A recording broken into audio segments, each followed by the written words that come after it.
वहुवल्लज़ी, अल्लाह ताला की ज़ात वो ज़ात बाबरकात है, अनशा जन्नातिम मारूशात व गैर मारूशात, जिसने ऐसे बाग भी पैदा किए जिनके फल बेलों पर आते हैं,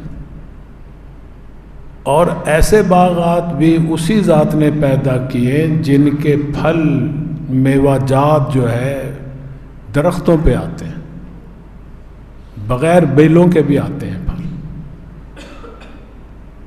और सिर्फ यही नहीं, बल्कि खजूर की फसल भी उसी ने पैदा की। वज़्ज़रा, हर किस्म का गल्ला, अनाज, खेती, ज़मीन से जो तुम पैदावार हासिल करते हो वो भी उसी ने पैदा की। और ये खेतियाँ आपको मुख्तलिफ़ किस्म की मिलेंगी। कोई गंदम की फसल लेते हो आप, कभी मकई की लेते हो, कभी कपास की लेते हो, कभी बाजरे की, जौ की लेते हो, बेशुमार खेती है। और फिर फलों में जैतून का फल भी उसी ज़ात बरक़ात का पैदा किया हुआ है, अनार का फल भी उसी का। ऐसे फल जो आपस में मिलते जुलते, ऐसे फल जो आपस में मुख्तलिफ़ रंगों के, मुख्तलिफ़ जायक़ों के, ये सब उसी एक अल्लाह ने पैदा किए हैं। वहुवल्लज़ी, वही ज़ात है। कुलू मिन समरिही इज़ा अस्मर, देखो कितने मेहरबान हैं, मुशफ़िक़ हैं अल्लाह ताला अपने मखलूक के ऊपर, अपने बंदों के ऊपर। बड़ी प्यारी मखलूक है इंसान अल्लाह की। फरमाया ये जो पैदावार तुम हासिल करते हो, ज़मीन से करते हो, दरख्तों से, बागात से करते हो, फल मेवाजात कर जो भी हासिल करते हो, कुलू मिन समरी, खाओ, जैसे ही फल आए इजाज़त है, कोई पाबंदी नहीं हमारी तरफ से। बागात में आप जाते हैं, फलों को देखते हैं, आपके बच्चे जाते हैं, बड़ा दिल होता खुश उनका भी, अभी हम खाते हैं, कच्चे भी खाना शुरू कर देते। अब मालिक कायनात, खालिक जो पैदा करने वाले हैं, जो असल हकीकी मालिक हैं फलों के, वो इजाज़त दे रहे हैं। जैसे ही फल आना शुरू हो और तुम्हारा दिल चाहे, तुम्हारे बच्चों का दिल चाहे, कुलू, खुली इजाज़त। इज़ा अस्मर, हाँ एक हुक्म हमारा इसमें है, वो अब दे रहे हैं। क्या? फरमाया कि व आतू हक़्क़हू यौम हसादी, हाँ मेरा हक भी है इसमें। किस दिन? अब तक तो तुम्हारा ही हक था, मुझे तुम्हारी नेचर का, मैंने ही तो पैदा किया तुम्हारी फितरत को। मुझे पता था कि ये जब देखेंगे फल ललचाएगा इनका दिल, इजाज़त दे दिया हमने। अब अगर तुम फलों की चुनाई कर रहे हो, कटाई कर रहे हो, या फसल की खेतियों की कटाई गहाई कर रहे हो, उस दिन फिर हमारा हक भी है इसके अंदर।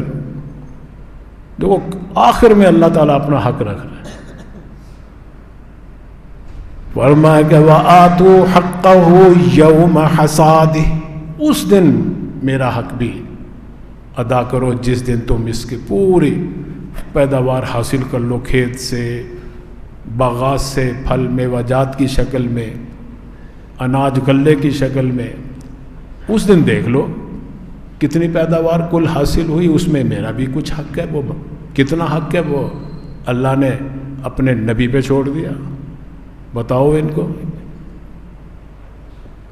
फिर आखिर में एक और नसीहत भी फरमा रहे हैं। फरमाया कि वला तुसरिफू इन्नहू ला युहिब्बुल मुसरिफीन, इसराफ नहीं करना, हद से नहीं बढ़ना। अब इसके दोनों माना है हद से बढ़ने के। एक तो ये कि सारा ही तुम हड़प कर जाओ, अल्लाह का हक ही ना दो, उसमें खैर खैरात ही ना निकालो, गरीबों को दो ही ना, बिल्कुल सारा ही जाके जखीरा कर लो घर में या मार्केट में, गल्ला मंडी में भेज दो। ये भी हद से बढ़ गए तुम, हद से तजावुज किया तुमने। अल्लाह ऐसे लोगों को पसंद नहीं करता। और इसके दूसरे माना भी हैं कि ये भी नहीं कि सारा ही अल्लाह के रास्ते में खर्च कर दो, घर वालों को कुछ भी ना दो, वो भिखारी बन जाए, या तुम ही कल को भीख मांगने लग जाओ। ये भी हद से बढ़ जाना है। जो अल्लाह का हक है वो उसको दो, जो तुम्हारे अहलो अयाल का हक है वो उसको दो, बाकी तुम नफा उठाओ उससे फरोख्त करके।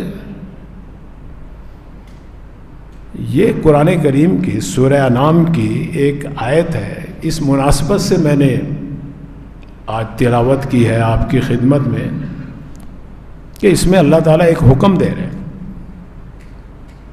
अमर के सीगे से।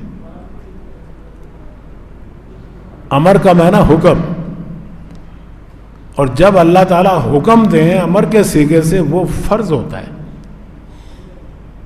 वाजिब होता है, जरूरी होता है उस पर अमल करना।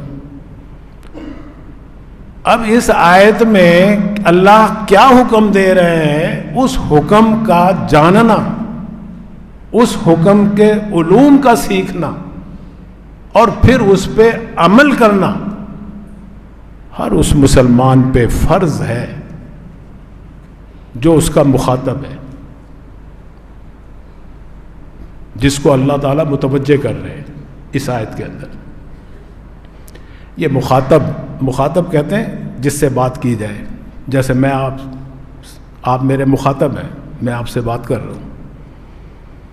इस आयत में कौन मुखातब है? अल्लाह का।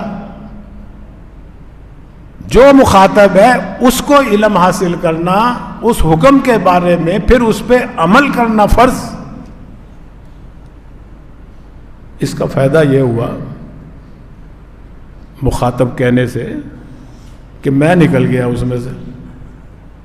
मेरे अल्लाह ताला का हुक्म यह मेरी तरफ मुखातब नहीं है, क्योंकि मेरी ज़मीन ही नहीं है, मेरा बाग ही नहीं है, तो मेरे लिए उसका इल्म सीखना, उस पर अमल करना कोई फ़र्ज नहीं। हाजी मुनीर साहब की ज़मीन है, ये मुखातब है। जो भी काश्तकार, जो जिम्मेदार, जो ज़मीन का मालिक है, यह ज़मीन ठेके पे ली है उसने और उससे पैदावार हासिल कर रहा है। जैसे आज आपने अनाज गंदम की सूरत में हासिल किया है पैदावार, अब बागात में आम लगे हुए हैं, आम की फसल हासिल करेंगे बाग के मालिक। तो वो हर मुसलमान, वो मुसलमान जो ज़मीन से पैदावार हासिल कर रहा है या दरख्तों से पैदावार हासिल कर रहा है मलकियत के तौर पे, वो इस हुक्म का मुखातब है। उसके लिए ये इल्म सीखना फ़र्ज ऐन। आज जो हम गल्ला हासिल करके ले जा रहे हैं, उससे नफ़ा उठा रहे हैं, घरों में ले जा रहे हैं, दुकानों पे फरोख्त कर रहे हैं, इसका क्या हुक्म है और इस हुक्म पर कैसे अमल करना है, कब अमल करना है, ये जानना हर उस जिम्मेदार और काश्तकार के ऊपर फ़र्ज है जो ज़मीन से पैदावार हासिल करता है। मज़ीद तफसील इंशाअल्लाह आइंदा। व आखिर दावाना।